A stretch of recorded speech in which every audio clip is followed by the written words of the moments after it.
Pilipinas ay isang archipelago, napapalibutan ng mga dagat. Maraming mapagkukunan ng tubig. Pero bakit hanggang ngayon, katulad ng isang isla sa Bantayan sa Cebu, tubig a problem pa rin? Sa alinsangan ng panahon ngayon, kailangan mayat-maya tayong maligo at uminom ng tubig. Pero paano mo ito gagawin kung ang supply ng tubig nananatiling tuyot?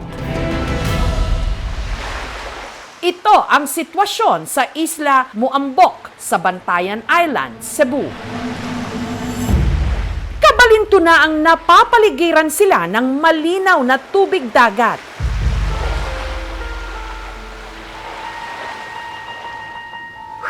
Pero ilang henerasyon na raw silang uhaw sa malinis na tubig inumin. Di na namin kaya diligan kasi ang hirap ng tubig dito. Sa mga kabahayan, kapansin-pansin ang mga gabundok na labahan. Patong-patong ang mga hugasin. Ang mga galon ng tubig nakatambak at walang laman. Ang halos 300 mga residente kasi rito, umaasa na lang sa tubig ulan. Hindi pa ako natao, walang tubig dito. Pero habang nagdadamot pa sa patak ang langit, kanya-kanya muna silang diskarte sa pagdedilihensya ng malinis na tubig. Tumatawid sila sa kabilang isla sa sentro ng Barangay Sulangan para doon pa mag-igib. 20 minutos ang biyahe pa roon gamit ang demaki ng bangka.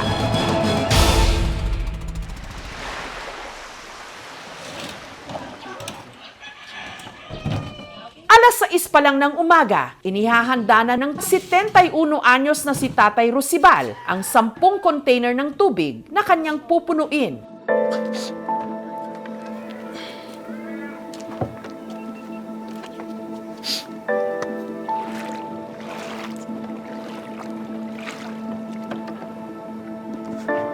Isa-isa niya itong ikinarga sa kanyang maliit at lumang bangka.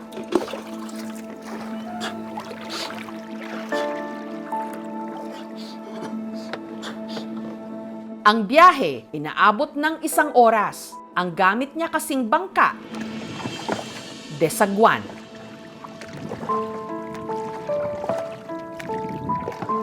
Dagdag kalbaryo pa na ang kanan niyang mata hindi na nakakakita.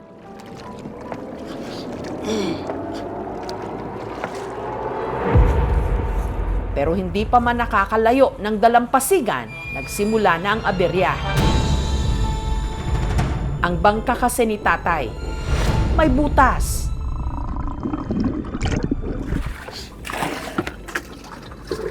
Ay tubig sa luwang. Naibusot ang pambot. Bagbulad sa init.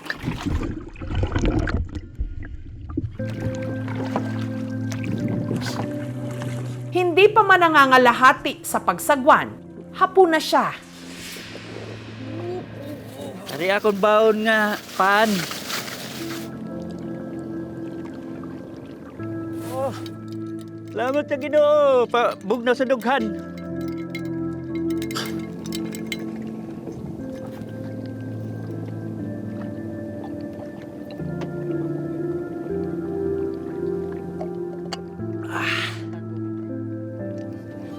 Lami.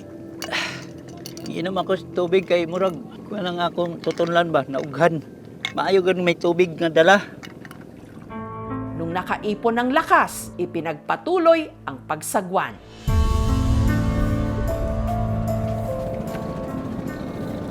Tanaw mo sa may bangka tayo, tanaw mo sa bangka. Oo, kaayo gad sa may bangka kay maglingkod ka lang. Magunit ka sa timon. Tawhay kaayo.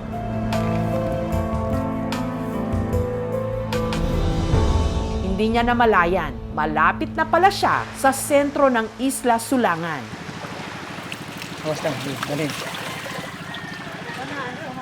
Ang pinagkukunan nila rito ng tubig, isang balon na nakakonekta sa mga kabahayan. Ito yung tangke na istakan ng tubig.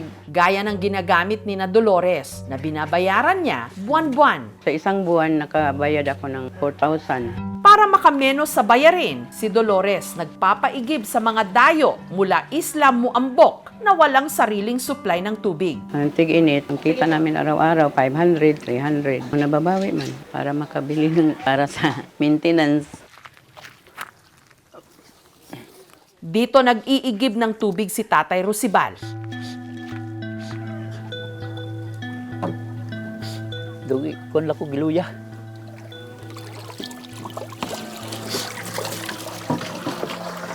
₱3 ang bayad sa malalaking container, ₱2 naman sa maliliit.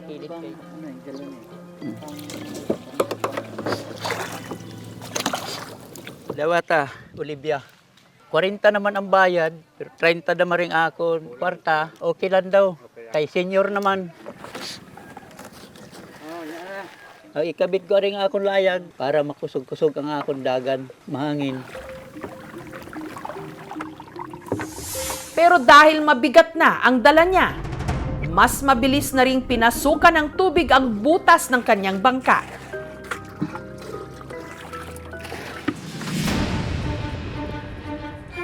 Napatigil siya nung nag-iba ang direksyon ng hangin.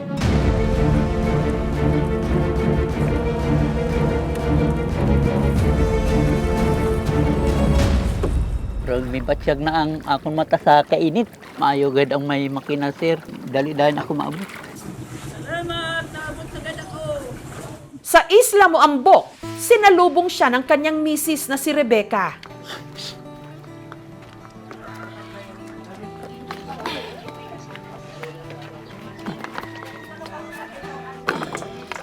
Dahil ngayon lang sila nagkatubig, ngayon lang din sila makakapagsaing. Ang ipinanghugas ng bigas, siya namang ipinanghugas ng kaldero. Wa kami sang ikasigig palit sang tubig. Tungod sang kalisod gud kaayo ma'am. Isod gud kaayo isla. Nagkinahanglan gud kami tubig sa matag-adlaw. Si Rebecca at ang kanyang bunsong anak na si Rian agad ding naligo. Para makatipid sa tubig matapos magsabon at mag-shampoo, lumublob na lang sila sa dagat. Pagkatapos, tinipid nila ang isang pitchel ng tubig na pambanlaw. Makatoy kung di ako magbanlaw. Hindi lang sa tubig panlinis at panluto, hirap ang mga tiga Isla Muambok. Lalong-lalo na rin sa tubig inumin dahil maalat ang naiigib na tubig sa sentro ng Sulangan. Si Ronel, umaangkat pa ng mineral water sa kabilang isla naman para maibenta sa kanyang mga kabarangay, ₱40 kada galon. Naanad na sang mineral drink nga may pag-imnon. 25 ang pilidid doon sa bantayan. Makakita lang kami sa gamay nga. Para sa mga walang pambili ng mineral water, gaya ng pamilya ni Jezabel, ang tubig na inaangkat nila sa kabilang isla ang siya na ring tubig inumin nila. Kasi kapos talaga kami sa pera. Inuuna namin yung pagluluto ng bigas, tinitiis namin kahit maalat. Dahil wala silang sariling bangka, bumibili na lang sila Jezabel ng galon ng tubig sa mga tumatawid. Yun nga lang, mas mahal, ₱10 kada galon. 4 na galon kada araw ang kanilang binibili na pinagkakasya nila sa 10 miyembro ng kanilang pamilya. Sa isang linggo, isang bisis lang po talaga kami maliligo kasi kulang po talaga kami sa tubig. Pag manglaba kami sa isang bisis, sa isang linggo lamang. Ang ginagastos nila para lang magkaroon ng iinumin, malaking kabawasan daw sa kakarampot ng kita ng kanyang ama na isang mangingisda. Ang adlaw, 300. Pinakaubos, 100. 40 pesos ang maibanan sa tubig. Ang akong kita, di pa igo ko sa akong biyay, sa akong kinanlanon. Imbis na pambili ng bigas, mapunta lang sa pambili ng tubig. Parang matakot kaming makasakit kasi parang hindi safe yung tubig na kinukuha namin sa Sulangan. Kung minsan nga raw, sumasama ang kanilang tiyan sa pag-inom ng tubig na inigib sa kabilang isla. Dili na ako magpakulo, diretso na. Pagkatapos, ang tiyan ko magdaguok, mahirap kayo. Kapag wala kayong pambili ng gamot, tiisin na lang natin yung sakit ng tiyan ko. Ang apo naman ni Vivencia, 3 araw daw na ospital dahil sa pag-inom ng hindi malinis na tubig. Na-admit kami sa ospital dira sa Bantayan. Kami nang magtai-tai siya. Sa study po natin, nagkakaroon na ng saltwater intrusion ang mga deep wells. Hindi po kami nagre-recommend na inumin. Kung kailangan niyo uminom ng tubig, dapat i-boil siya. And pinaka-safe talaga is yung sealed na mineral water po talaga. Sinubukan na raw noon na maghukay ng balon sa Barangay Sulangan. Maalat talaga ang tubig. Sana matulungan nyo kami dito sa isla namin. Ang ilang dekada ng problema ng mga tiga-Isla Muambok, inilapit ng aming team sa munisipyo ng Bantayan. Ang plano raw ng lokal na pamahalaan sa lahat ng islet barangay na wala pang tubig sa Bantayan, maglagay ng desalination machine o yung makina na pwedeng i-convert ang tubig dagat sa tubig na maiinom. Titingnan po yan, ma'am, next year. Kung ma-realize po next year yung budget, challenge po natin kasi nasa isla ho tayo na barangay. Ang groundwater natin ay kakaunti na rin. Ang surface water natin kakaunti rin na rin, lalong-lalo na kung hindi maulan. Pero habang wala pang kasiguruhan yan, kung kailan ito mangyayari, para kahit papaano, hindi na nila problemahin ang supply ng tubig sa mga susunod na araw.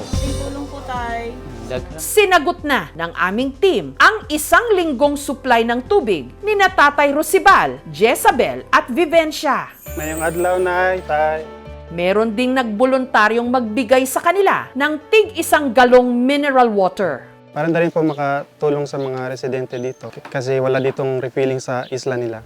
Ipina-check up na rin namin ang mata ni Tatay Rosibal. So yung sa mata niya, ang tawag po is senile cataract. Kung nandun sila sa baybayin the whole day, ang problem is the sun exposure. We will refer him po sa cataract mission.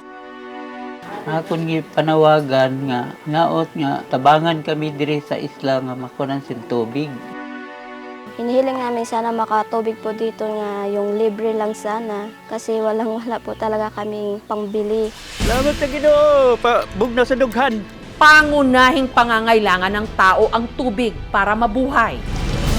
Kaya sana agad na mapatid ang pagkauhaw ng ilan pa rin nating mga kababayan sa tubig at aksyon. Thank you for watching, mga kapuso. Kung nagustuhan niyo po ang videong ito, subscribe na sa GMA Public Affairs YouTube channel. And don't forget to hit the bell button for our latest updates.